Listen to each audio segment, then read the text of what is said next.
Tepatnya jam setengah 11 siang, Teh Reni dan Akipa menghampiri mobil yang tadi malam itu jatuh ke kolam. Yang nonton juga udah lumayan banyak, ini termasuk teman-teman aku juga banyak. Mulai dari ibu-ibu, bapak-bapak, dan juga anak-anak. Semuanya ingin turut menyaksikan bagaimana proses pengevakuasian mobilnya karena baru kali ini ada mobil yang jatuh ke kolam di kampungku. Tak lama pun warga berdatangan karena mendengar mobil towingnya sudah datang. Sebelum proses evakuasi, jangan lupa follow dulu akunnya biar kalian gak ketinggalan video terbaru dari Teh Reni. Lanjut.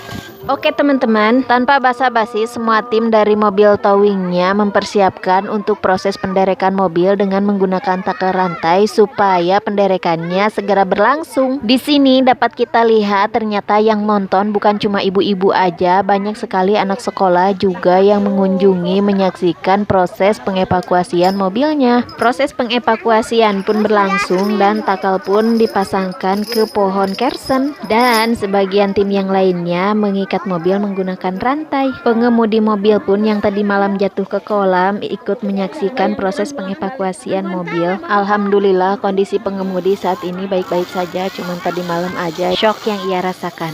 Mendapati berbagai pertanyaan dari warga kenapa kecelakaannya bisa terjadi. Ya ampun, namanya juga kecelakaan, ya siapa yang tahu. Penderekan mobil menggunakan takel rantai pun berlangsung dan sedikit demi sedikit posisi mobil pun berubah. Penarikan rantai menggunakan takel ini dilakukan secara bergantian karena ini dilakukan berlangsung lumayan lama juga.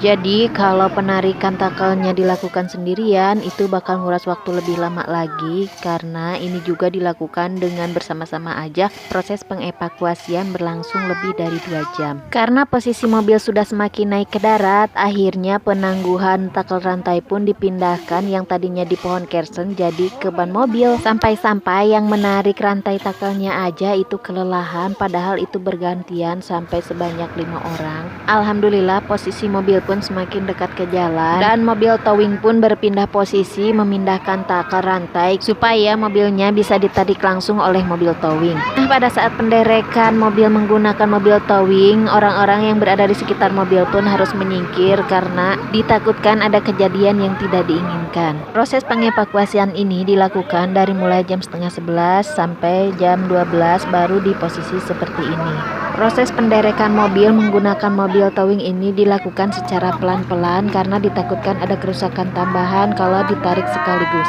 Akhirnya posisi mobil pun sudah berada di tengah jalan dan kita berusaha untuk memindahkan supaya berpindah ke pinggir jalan. Ini dimaksudkan supaya mobil towingnya bisa berparkir dan berpindah posisi supaya berada di depan mobil. Akhirnya mobil towing pun datang dan rantai sudah dipindahkan ke depan mobil supaya mobil towing bisa menarik mobil dari bagian depan. Akhirnya aku pun pulang.